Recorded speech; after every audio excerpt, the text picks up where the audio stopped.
오신 우리 모든 성도님들을 주의 이름으로 환영합니다. 우리 좌우간에 한번 인사하기 원하는데요. 끝까지 같이 합시다.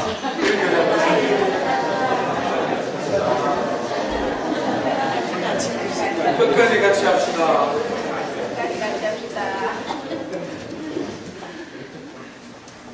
2013년도를 마지막 주일이 된 것 같습니다. 우리 성담의 시작이 반이다 많이 있는데요. 끝까지 왔으니 끝날 갔으니 다 한 거라 생각이 아닌가 이런 생각도 해봅니다. 하나님께서 우리의 삶을 인도해 주셔서 첫 예배부터 또 마지막 이 시간까지 지켜주시고 또 인도해 주심에 감사를 드립니다.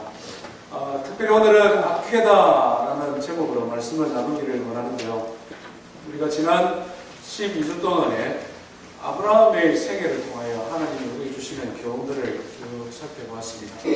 우리가 아브라함은 워낙 잘 알려진 그리고 믿음의 조상으로 익숙한 신앙의 인물입니다. 그렇기 때문에 또 잘 안다라고 생각하는 내용도 있지만 또 우리가 한 장 한 장 살펴본 가운데서 하나님이 우리에게 주시는 특별한 또 은혜도 있었을 줄 믿습니다. 아브라함의 믿음의 여정에 있어서 가장 큰 사건은 무엇일까? 보는 관점에 따라 조금씩 다를 수도 있습니다만 많은 학자들은 오늘 우리가 살펴보기를 원하는 이 아케다 사건을 가장 결정적인 절정이 있었던 사건이라고 말을 합니다. 아케다라는 이 말은 히브리어입니다. 히브리어인데 단어의 뜻은 결박하다 이런 의미를 가지고 있습니다. 그런데 유대인들은 이것을 단지 결박이라는 그런 용어의 문제로 함정하지 아니하고 아브라함이 그의 사랑하는 아들 독자 이삭을 모리아 산에서 하나님 앞에 제물로 바치는 그 모든 장면, 그 모든 사건을 아케다라는 그 단어에 함축시켰습니다. 이스라엘 백성들이 가장 존중하고 그들의 신앙과 그들의 인생의 조상으로 삼는 아브라함 인생에 있어서 전쟁을 이루었던 아케다 그 사건을 통해서 이스라엘 사람들은 지금도 그것을 이야기를 주고받습니다. 그리고 그 사건에 담겨있는 하나님의 의미와 교훈이 무엇인지를 묵상하는 가운데 있습니다. 저희들도 오늘 이 익숙한 본문을 다루기를 원하는데요. 말씀을 읽을 때에 하나님께서 아브라함에게 주셨던 시험은 무엇인지 또 그것을 치르기 위해 아브라함이 어떻게 행동하는지 또 그 과정 속에 하나님께서 어떻게 아브라함과 이삭을 통해 역사하시는지 이런 관점들을 생각하시면서 우리가 하나님 말씀을 읽기를 원합니다. 오늘 본문은 창세기 22장 1절부터 19절 말씀입니다. 좀 길지만 다 읽기를 원합니다. 창세기 22장 1절부터 19절 말씀입니다. 그 일 후에 하나님이 아브라함을 시험하시려고 그를 부르시되 아브라함아 하시니 그가 이르되 내가 여기 있나이다. 여호와께서 이르시되 내 아들을 사랑하는 독자 이삭을 데리고 우리가 땅으로 가서 내가 네게 일러준 산상에서 얼굴을 대고 아브라함이 아침에 일찍이 일어나 나귀 위에 안장을 치우고 두 종과 그의 아들 이삭을 데리고 번제에 쓸 나무를 쪼개어 가지고 떠나 하나님이 자기에게 일러주신 곳으로 가더니 이에 아브라함이 종들에게 이르되 너희는 나귀와 함께 여기 기다리라. 내가 아이와 함께 저기 가서 예배하고 우리가 너희에게로 돌아오리라 하고 아브라함이 이에 아버지 나무를 가져다가 그의 아들 이삭에게 주고 자기 물과 달을 들고 두 사람이 동행하더니 이삭이 그 아버지 아브라함에게 말하여 이르되 내 아버지여 하니 그가 이르되 내 아들아 내가 여기 있노라. 이삭이 이르되 불과 나무는 있거니와 번제할 어린 양은 어디 있나이까? 아브라함이 이르되 내 아들아 번제할 어린 양은 하나님의 천사들을 친히 준비하시라 하고 두 사람이 함께 나아가서 하나님이 그에게 일러주신 곳에 이르는지라. 이에 아브라함이 그곳에 제단을 섰고 나무를 불려놓고 그의 아들 이삭을 결박하여 제단 나무 위에 놓고 여호와의 사자가 하늘에서부터 그를 불러 이르시되 아브라함아 아브라함아 하시는지라. 아브라함이 이르되 내가 여기 있나이다 하매 사자가 이르시되 그 아들에게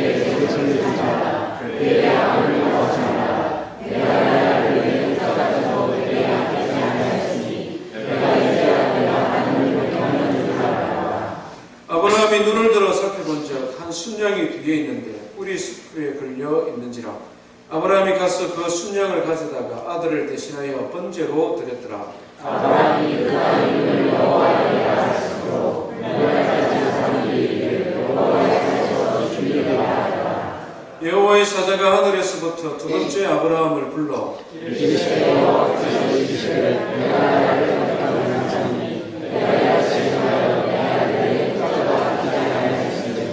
내가 네게 큰 복을 주고 내 씨가 크게 번성하여 하늘의 별과 같고 바닷가의 모래와 같게 하리니 내 씨가 그 대적의 승문을 차지하리라. 또 내 씨로 말미암아 천하만민이 복을 받으리니 이는 내가 나의 말을 준행하였습니다 하셨다. 같이 읽습니다. 이에 아브라함이 그의 종들에게로 돌아가서 묻겠더라. 부활시바에 이르러 거기에 거주하였다. 아멘. 오늘 이 본문은 우리 어려서부터 신앙생활을 하신 성도님들에게는 굉장히 익숙한 본문이라고 할 수 있습니다. 그리고 어쩌면 잘 아는 본문이라고 생각을 했습니다. 그렇지만 이 본문은 굉장히 복잡하고 까다로운 본문이 아닐 수 없습니다. 이 본문을 통해서 발생하는 그런 질문들이 무궁무진하기 때문에 그렇습니다. 많은 질문들 가운데 가장 크고 첫 번째 드는 질문은 과연 하나님께서 살인을 명령하실 수 있느냐 하는 것입니다. 그렇지 않습니까? 오늘 하나님께서 아브라함에게 요구하신 것이 너의 사랑하는 독자 아들을 내게 바쳐라 하는 것입니다. 사랑의 하나님께서 어떻게 이런 명령을 하실 수 있느냐 하는 것입니다. 그렇지 않습니까?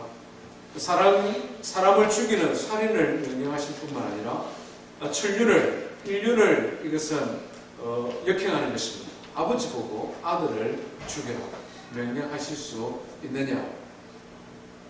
두 번째 이 본문을 통해서 참 우리가 드는 질문들이 있는데요. 그것은 뭐냐면 아브라함입니다. 아브라함이 아무리 하나님을 믿는 믿음의 사람이라고 하지만 그의 아들을 죽이기 위해 목에 칼을 댈 수가 있느냐.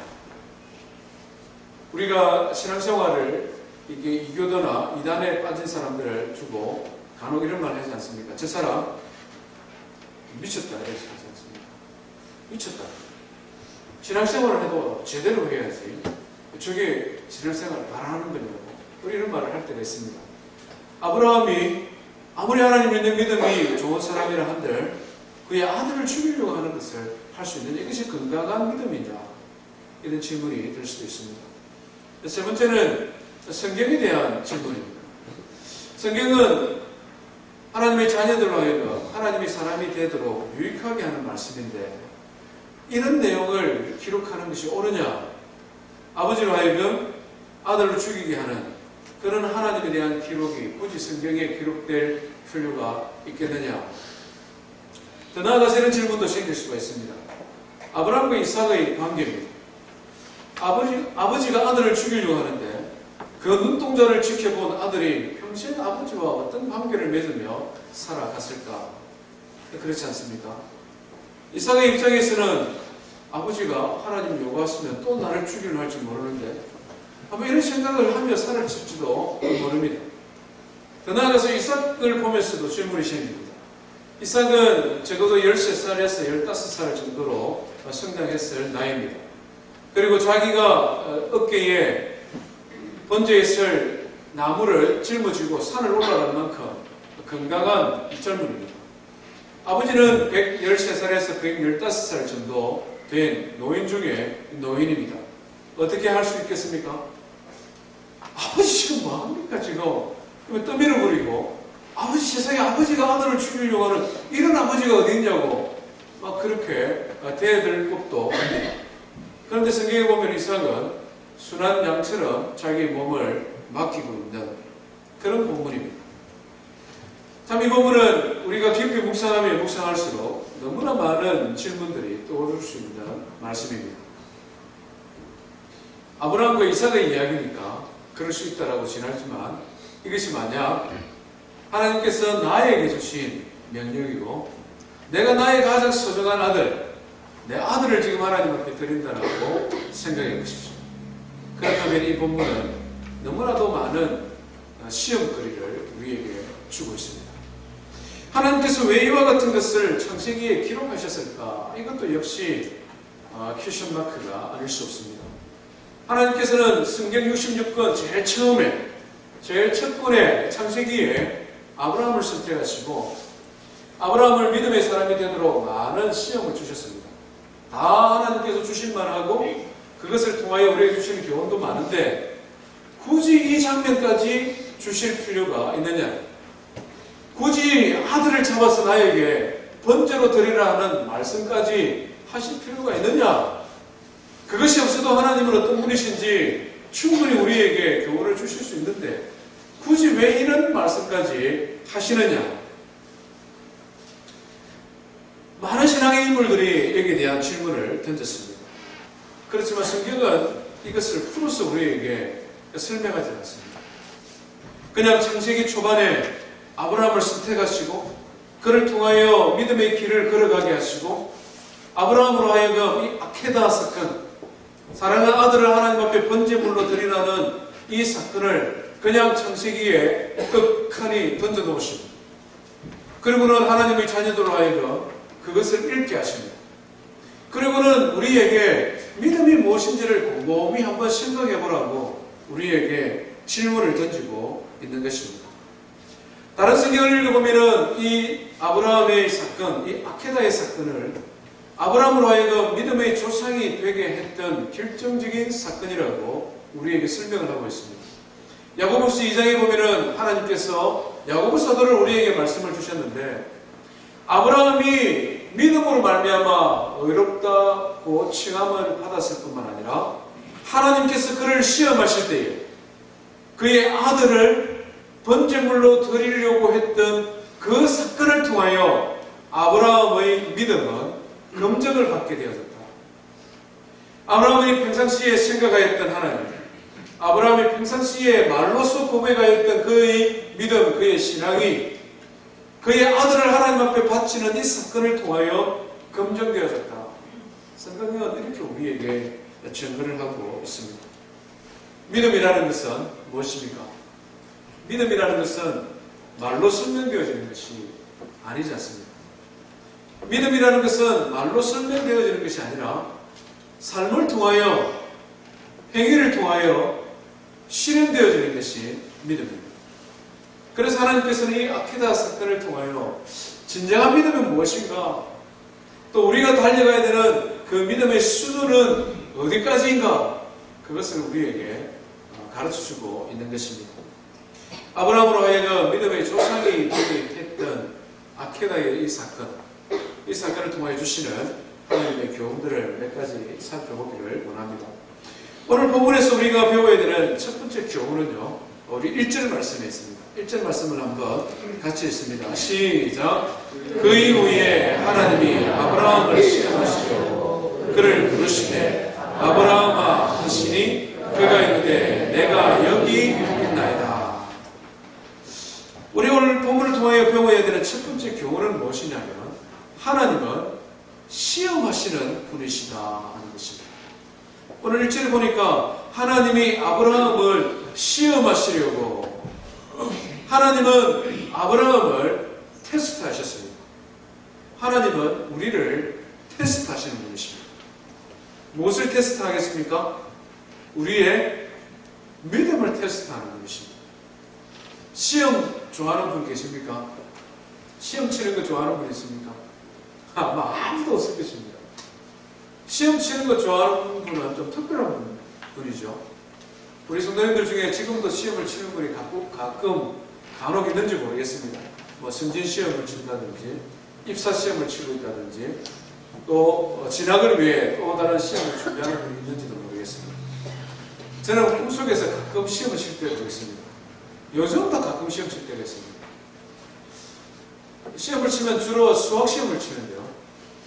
도형과 관련된 시험을 칩니다. 도형. 제가 도형을 참 못했거든요. 그리고 도형을 수학책 보면 챕터가 조금밖에 안 됩니다. 그래서 이건 몰라도 한두 문제밖에 안 틀린다고 그냥 머리가 안 돌아가요. 도형이 머리가 안 돌아가요. 그런데 요즘도 한 번씩 시험을 치면 꼭 도형 문제를 쳐요. 그리고 그는 도형 문제가 많아요. 생각합니다.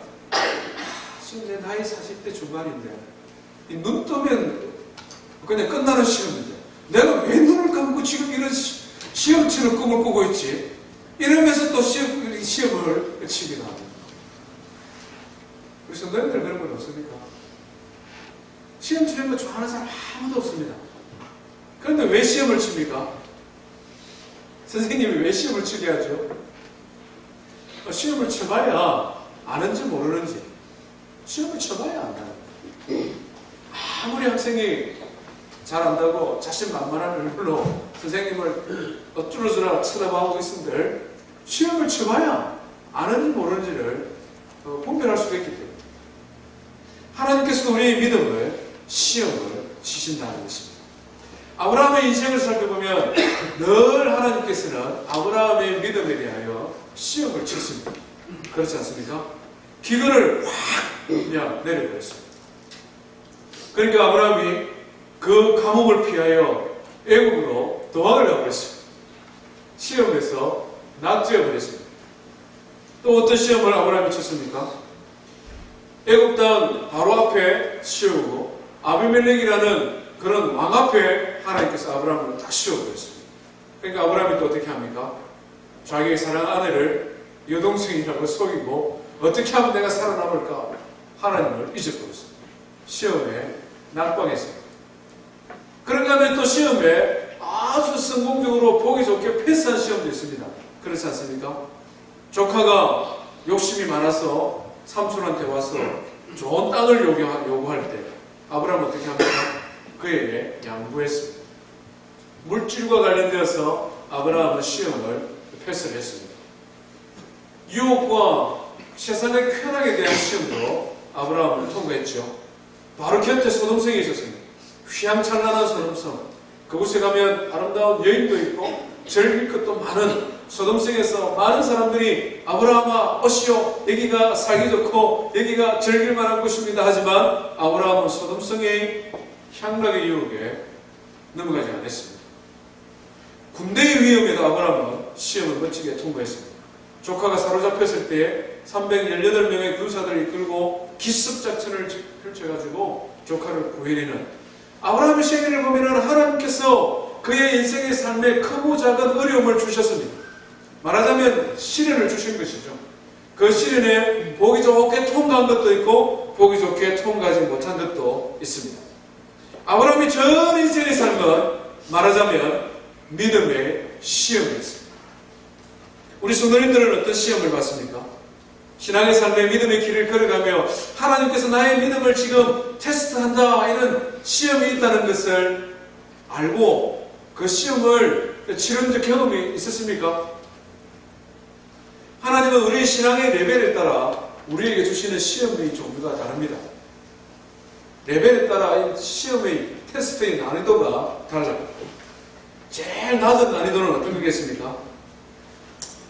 예수 믿고 하나님의 자녀가 되는 것, 이것 자체가 어쩌면 굉장히 큰 테스트입니다. 그렇습니다. 우리 성도님들 가운데 처음 신앙생활 하시는 분들, 미국에서 처음 신앙생활을 시작한 분들도 계십니다. 한국의 부모님들에게 내 예수 믿는다, 교회 간다 알린 분도 있고 알리지 않은 분도 있을 것입니다. 가까운 친구들 중에 내가 신앙생활을 하는 것을 아는 사람도 있고 모르는 사람도 있을 것입니다. 어느 날 그렇게 하나님께서 우리를 시험하실 수도 있습니다. 야, 이 정도 신앙생활 했으면 이제 부모님한테, 친구한테 나는 교회 다닙니다, 예수 믿습니다, 이렇게 말할 수 있을 때가 되지 않았니?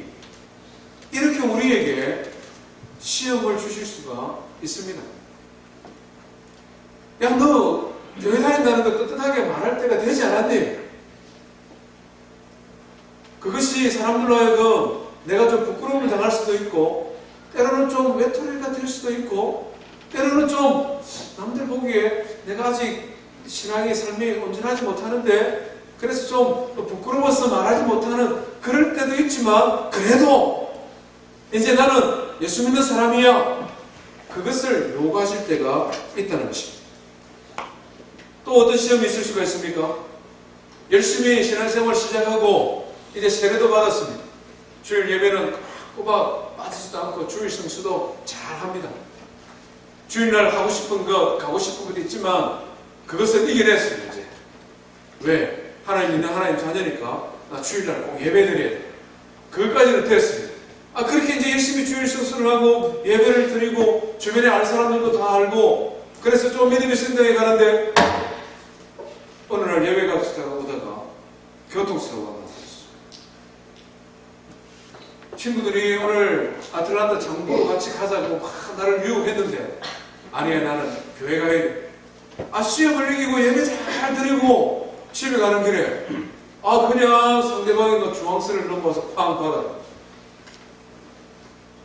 나의 마음속에는 하나님께서 사고 중에서 그래도 지켜주셨구나 이런 마음이 있는데 아틀란타 갔다 온 친구가 뭐라는지 압니까? 내가 교회 가지 말라고 내가 아틀란타 장보러 가자 했잖아.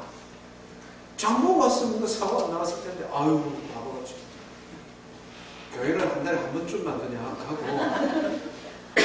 장보러 갈 때는 장보러 하고 운동하러 갈 때는 운동하러 가고 그래야지. 너무 열심히 그렇게 하나님이 안 지켜줬잖아요. 하나님 지켜줘야지 왜 안 지켜줘? 하나님 어디 갔는데? 그럼 우리 마음속에 어떤 생각이 듭니까? 진짜가 예수 안 믿는 저 친구는 잘 나가는데 나는 왜 주일 성수하고는 내한테 교통사고를 주십니까? 이런 시험이 될 수 있겠죠? 이것도 이겨냈어요. 무슨 소리 하냐? 하나님은 큰 사고 중에서도 나를 지키시고 보호하십니다. 그러면서 더 믿음이 성장했습니다. 이제는 주변을 돌아볼 수 있는 수준의 믿음의 사람도 되었습니다. 이제 막 미국에 온 사람들도 도와주고 목장 안에 나보다 믿음이 연약한 사람들도 도와주고 나이도 어린 사람 애들도 좀 봐주고 돌보기 시작합니다. 교사도 하고 봉사도 합니다. 제자훈련도 받았습니다. 성가대도 하고 그래서 정말 누가 봐도 저 사람은 참 믿음의 사람이고 저 사람은 참 모범적인 신앙생활을 하는 것 같습니다. 그리고 새벽에도 와서 기도도 열심히 하기도 합니다. 그런데 어느 날 남편이 성진시험에 떨어져 버렸어요. 여기까지 신앙생활을 해가지고 교회 봉사도 안 하고 제자훈련을 하는데 책 빠져나가고 목장 안에서도 자기 집도 오픈도 안 하고 늘 뺀질뺀질 신앙생활하는 김 집사는 자기 남편은 부장도 되고 이사도 되고 승진하는데 나는 목장을 위해 열심히 쓰고 애들도 다 봐주고 교사도 하고 제자훈련도 하고 새벽에 나와 기도도 하고 남편을 위해 기도도 했는데 우리 남편이 떨어졌다. 마음속에 어떤 생각이 듭니까? 열심히 해봤어요. 신앙생활 그냥 적당하게 하면 되는데 정말 내조의 여왕이 되어가지고 법인장님 쫓아다니고 그냥 공장장님 쫓아다니고 그냥 주변에 있는 분들 쫓아다니면서 사모님을 잘 섬겼으면 우리 남편이 이번에 승진될 수도 있었을 텐데 내가 아무 소용없는 교회의 초신자들 믿음 막 생활한 교회에서 시간 보내다 보니 남편을 잘못 도왔구나. 이제는 남편을 돕는 일에 최우선순위를 두고 신앙생활은 조금 쉬어야 돼요. 이런 생각 들 수 있겠습니까?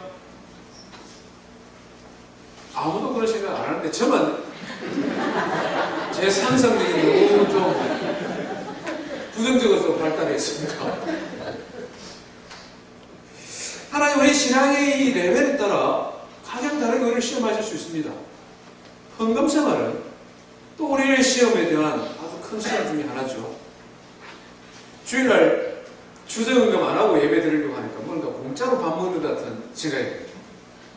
그래서 믿음이 있으나 없으나 주정헌금 해야지. 그래도 교회 오면 됩니다. 점심도 먹는데 그래서 합니다. 조금 신앙생활 하다 보니 목장에서 선교헌금 하는데 선교사님 도와요. 필리핀에 지금 태풍으로 지금 사람들 다 죽어가는데 도와요. 한 번씩 하니까 이건 뭐 가끔 하니까 또 합니다. 보니까 어느 집사님은 별로 감사한 것도 없는 것 같은데 늘 주일마다 감사헌금을 하고 감사헌금은 또 목사님이 또 읽어주기도 하고 그러니까 저는 한번 해볼 만해요. 저 사람들한테 이런 공개되어서 하고 그러니까 이거는 또 얼마 하는지도 잘 모르는데 감사합니다. 오산이 한 번씩 씹을 줄 알아요. 그거는 좀 만약 뼈 빠지게 일을 해가지고 고시를 알아서 궁금했는데 이걸 어떻게 해요? 그거는 또 항상 해야 되죠. 하다가 안 하다가 하면 이상하잖아요. 그러니까 아예 안 하는 게 좋아요. 재밌습니까? 헌금생활이 또 우리에게 시험입니다. 그렇지 않습니까? 헌금생활이 우리에게 시험입니다. 이처럼 지난해 레벨마다 하나님께서 우리를 시험하십니다. 시험의 마지막 레벨이 뭘까요? 아브라함의 전생애를 보면 우리가 걸어온 것과 비슷한 시험들을 하나님께서는 때마다 시마다 아브라함을 주셨습니다.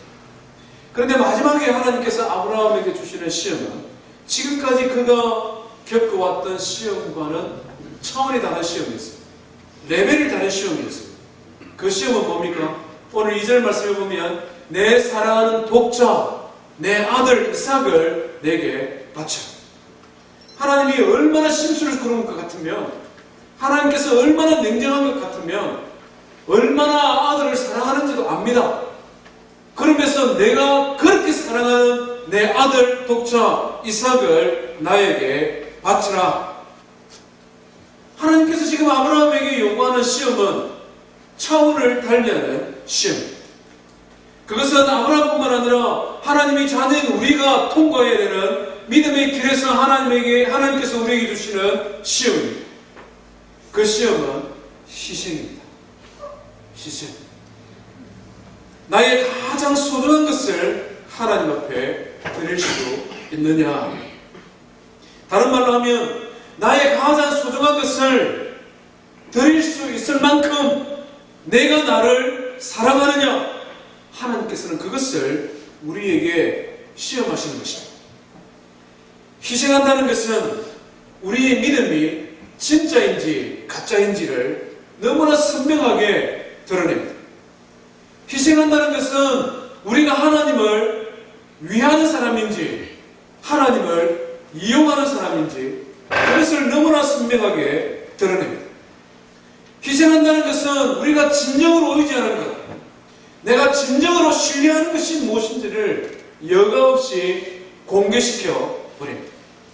그렇기 때문에 하나님께서는 희생이라는 수단을 통하여 우리의 믿음을 테스트하시는 것입니다.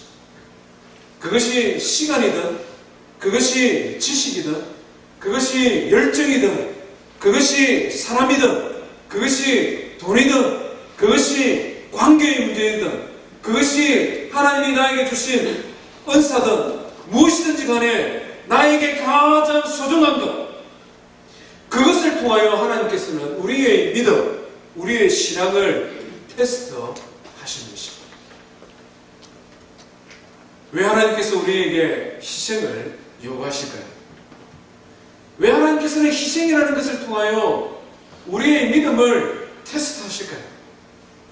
그것은 하나님께서 먼저 희생을 통하여 스스로 자신을 시험하셨기 때문에 그렇습니다. 아브라함이 이삭을 데리고 걸어갔던 그 길은 어떤 길입니까? 바로 하나님께서 그의 사랑하는 아들 독생자 예수 그리스도에게 십자가를 지워서 걸어가게 하였던 골고다의 길, 고난의 길이었습니다. 아브라함이 제단을 쌓고 이삭을 결박했던 그 산, 그 모리아산은 바로 하나님께서 그의 사랑하는 독자 예수 그리스도를 십자가에 못 박았던 골고다 해골의 산이었습니다. 아브라함이 이삭을 바치려고 할 때에 하나님께서는 그를 불러 세웠습니다. 아브라함아, 아브라함아! 그를 멈춰 세웠습니다. 그러나 하나님께서 독자 예수 그리스도를 십자가에 못 박아 죽게 하실 그때에 하나님께서는 예수 그리스도의 희생을 멈추지 아니하셨습니다. 오히려 예수님께서 나의 아버지, 나의 아버지, 어찌하여 나를 버리시나이까? 하늘을 향하여 하나님의 도우심을 구하였습니다마는 하나님은 침묵하셨습니다. 그리고는 십자가에서 사랑하는 아들이 독생자 예수 그리스도 그분이 살과 피를 흘려서 완전히 희생제물이 되도록 하나님께서는 그를 희생하셨습니다. 하나님께서는 사랑하는 아들 예수님을 십자가에 희생시키시면서 우리를 사랑해 주셨습니다. 그래서 하나님께서는 우리에게 물으시는 것입니다. 내가 나의 사랑하는 아들을 희생하면서까지 내가 너를 사랑하였는데 너는 진정 나를 사랑하느냐? 하나님께서는 그것을 우리에게 물으시는 것입니다. 하나님이 시간이 부족해서, 하나님이 물질이 부족해서, 하나님이 능력이 부족해서, 하나님의 은사와 탤런트가 부족해서, 하나님이 무엇인가 일꾼이 부족해서, 그래서 우리에게 요청하는 것이 아니라는 것입니다. 하나님께서 먼저 사랑하셨기 때문에, 먼저 희생하셨기 때문에 우리에게 너의 소중한 것을 통하여 나를 향한 너의 사랑을 증명해보라고 하나님은 우리를 도전하고 있는 것입니다.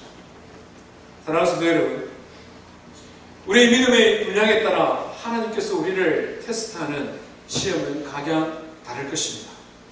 그러나 우리가 지향해야 되는, 우리가 목표로 해야 되는 믿음의 분량은 너무나 분명합니다. 아브라함을 통하여 우리에게 보여주었던, 믿음의 조성을 통하여 우리에게 제시하였던 나의 가장 소중한 것을 하나님 앞에 희생함으로 우리의 믿음을 하나님 앞에 증명해가는 성도 되기를 주의 이름으로 축원드립니다. 오늘 본문을 통하여 주시는 하나님의 두 번째 교훈은 아브라함의 행동에 있습니다. 3절부터 10절까지는 하나님의 시험에 아브라함이 어떻게 반응하는지 그 모습을 하나씩 기록을 하고 있습니다. 3절에 보니까 어떻게 합니까? 아브라함이 일찍 일어났습니다.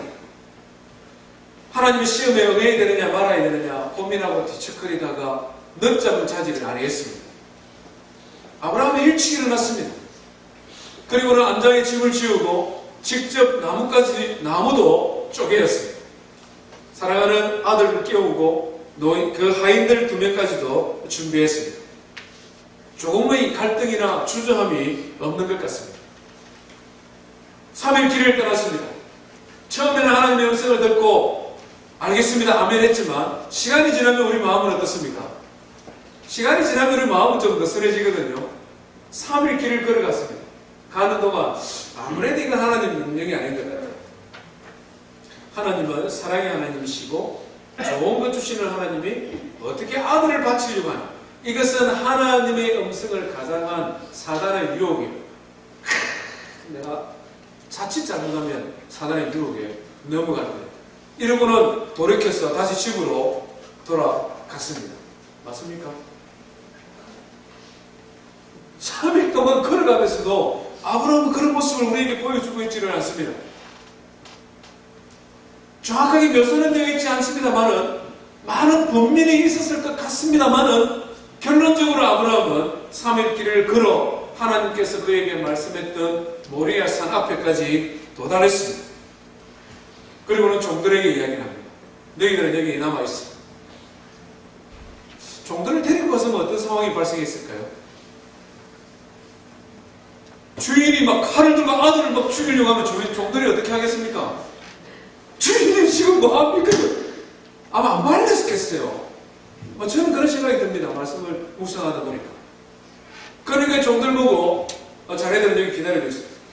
제일 힘든 코스인데, 제일 힘든 코스는 종들 보고 당신들 여기 앉아있어요. 그리고는 아들만 데리고 갑니다. 조금의 주저함도 망설임도 없습니다. 이삭이 뭐라고 말합니까? 이상하잖아요. 아버지, 나무도 있고 불도 있고 칼도 있는데 양은 어디 있습니까? 그렇게 질문할 때 아브라함 마음이 어떻겠습니까? 가슴이 찢어지지 않겠습니까? 이 13살, 14살 이 철부지 아들도 지금 재물이 걱정되는 거야. 차마 말을 못합니다. 네가 지우라, 네가 이런 말을 어떻게 하겠습니까? 하나님 앞에 말씀하기를 하나님께서 친히 준비하실 것이다.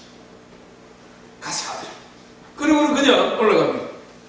제단을 돌로 쌓고 나무를 위에 올려놓고 아들이 방심하는 사이에 순식간에 아들을 잡아서 결박시킵니다.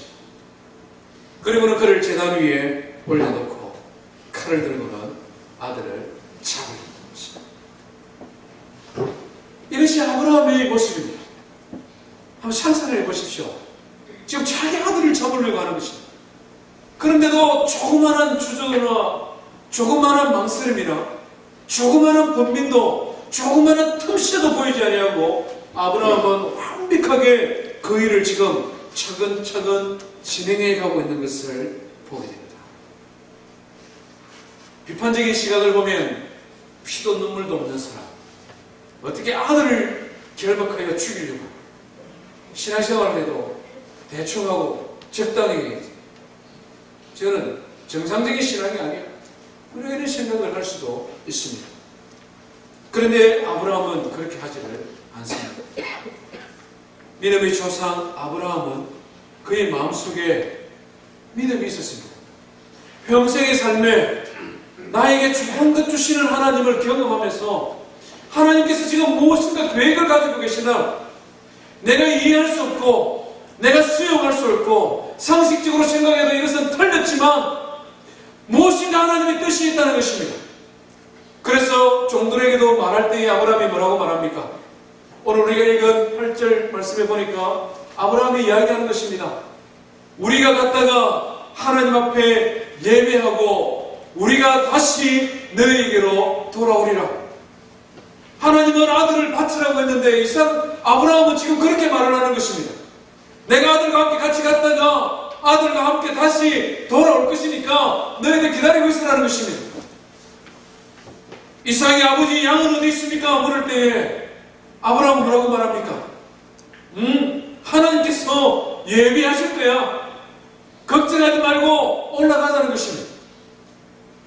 아들을 바치라는 그 하나님의 명령이 이상하고 그 명령에 순종하기에는 너무나 버겁고 그 말씀은 평상시에 하나님의 모습과는 너무나 다른 명령이지만 그래도 하나님의 무엇인가 계획이 있다는 것, 하나님의 무엇인가 뜻이 있다는 것, 하나님의 어떤 특별한 예비하심이 있을 것이니 나는 그것을 순종하고 나아간다. 그것이 믿음의 사람 아브라함의 모습이었습니다. 평생을 통하여 그가 경험하고 깨달은 하나님에 대한 그의 믿음의 표현이었습니다. 그의 믿음의 확신이었습니다. 하나님께서 아들을 만약에 죽이면 다시 살려 주실 수도 있지 않느냐? 그것이 그의 믿음이었습니다. 그래서 히브리서 11장에 보면 히브리서 기자는 이 아브라함의 믿음을 이렇게 기록을 하고 있습니다. 아브라함은 시험을 받을 때에 믿음으로 이삭을 드렸으니 그는 약속들을 받은 자로 돼 그 외아들을 드렸느냐. 그에게 이미 말씀하시기를 내 자손이라 칭할 자는 이삭으로 말미암으리라 하셨으니 그가 하나님의 능히 이삭을 죽은 자 가운데서도 다시 살리실 줄로 생각한지라. 무슨 말이냐면 하나님께서는 이삭을 주실 때에 약속하셨거든요. 아브라함에게.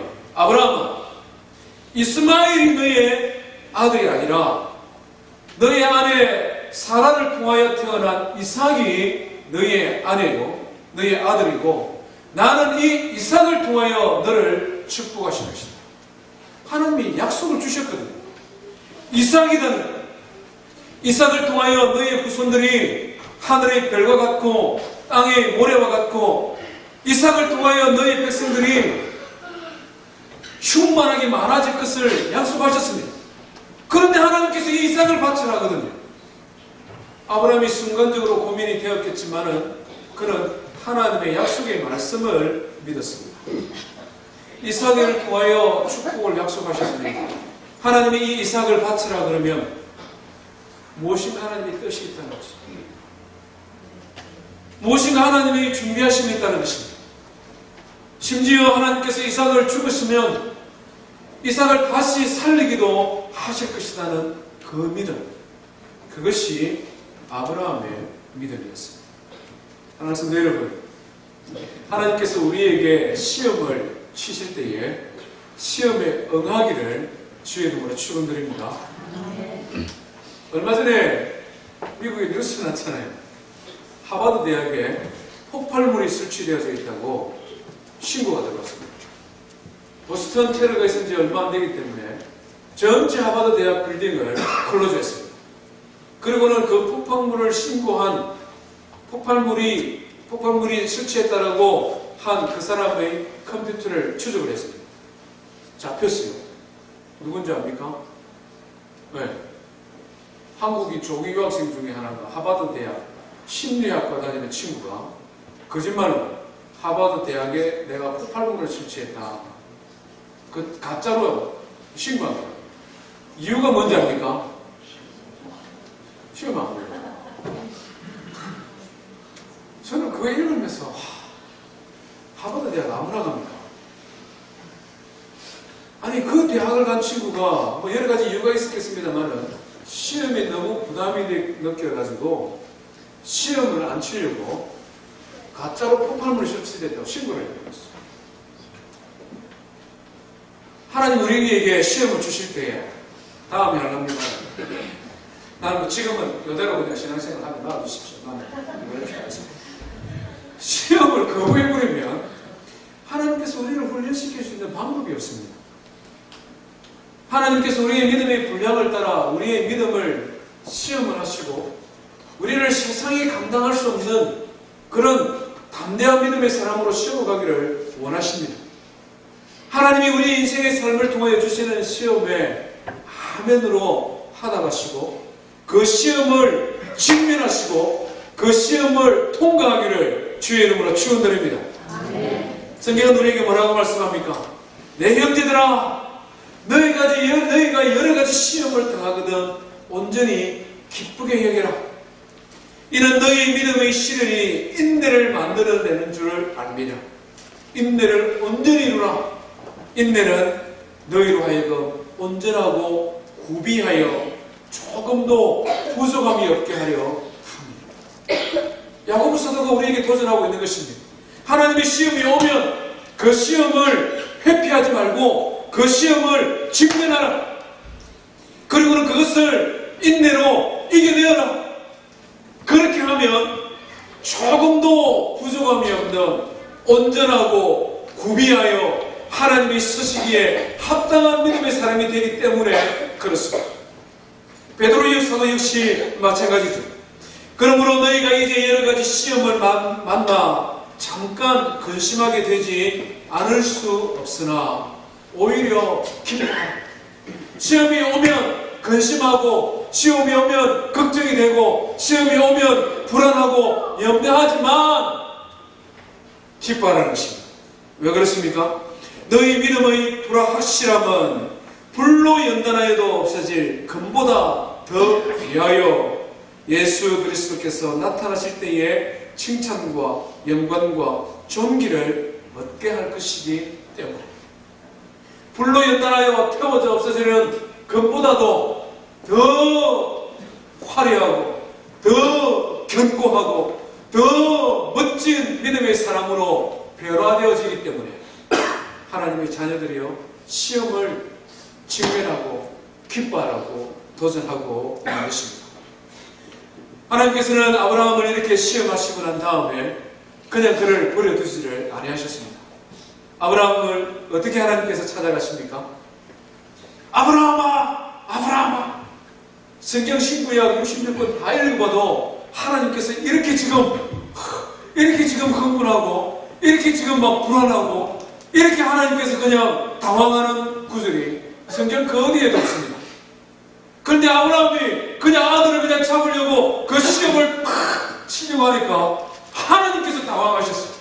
그리고는 아브라함아! 아브라함아! 아무것도 하지 마! 아무것도 하지 마! 내가 이 아들을 통하여 세상을 축복하기를 원하는데 네가 그 아들 죽여버리면 어떡하니? 안 돼, 안 돼! 절대 안 돼!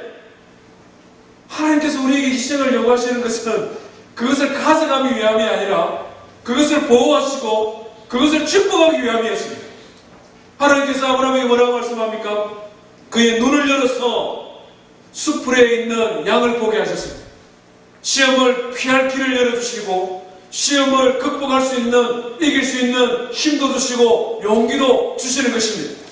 뿐만 아니라 15절 이후에 하나님께서 뭐라고 말씀합니까? 내가 네게 복을 주고 내 씨가 크게 번성하고 하늘의 별과 같고 바닷가의 모래가 같고 내 씨가 그 대적의 성문을 차지하리라. 내 씨로 말미암아 천하 만민이 복을 받으리라. 하나님께서는 다시금 그에게 약속해 주시는 것입니다. 사랑하는 성도 여러분, 시험은 아무리 작은 시험이든 아무리 큰 시험이든 영적인 유익이 있습니다. 왜냐하면 하나님께서는 그 시험을 통하여 우리를 만나주시기 때문에 그렇습니다. 우리 평생의 삶에 하나님과의 극적인 만남이 없습니까? 한번 생각해 보십시오. 혹시 내가 하나님이 나에게 주시는 시험을 회피하며 살아오지는 아니했는지, 나의 평생의 삶에 정말 이 아브라함과 같은 다이나믹한 하나님과의 만남이 없습니까? 잘 생각해 보십시오. 하나님은 나를 만나기를 원하시고 나에게 은혜 베푸시기를 원하시고 나를 축복하기를 원하시는데, 그때마다 내가 번번이 하나님 앞에서 잠깐만요, 다음에요 그 시험을 회피하지는 아니하셨습니다. 아브라함이 하나님의 시험을 직면했을 때에 하나님께서는 다시 그를 찾아가셨고 그를 만나주셨고 그를 위로해 주셨고 그에게 크신 은혜와 축복을 약속해 주셨습니다. 열분의 장로교회를 섬기는 성도 여러분, 우리의 신앙의 삶에 정말 우리가 하나님 나라에 가는 그날까지 이 믿음의 길에 끊임없이 시험이 있을 테인데, 그때마다 좋은 것 주시는 하나님의 약속의 말씀을 믿고 시험을 이기고 승리하게 주의 이름으로 축원드립니다. 우리 말씀 기억하며